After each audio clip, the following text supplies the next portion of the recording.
This is John O'Connor, and we're having a crazy snowstorm outside. It's supposed to be like this today and tomorrow. And it's very cold outside too. It is super white outside.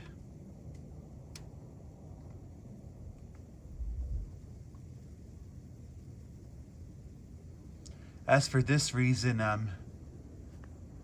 definitely, some schools are going to be canceled even though I don't go to school anymore.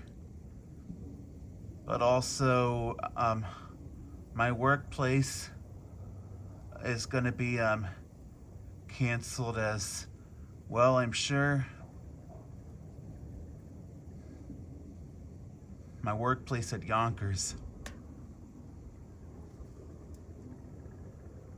Yeah, very snowy. So I'm going to be staying inside all day today, and I'm sure tomorrow as well.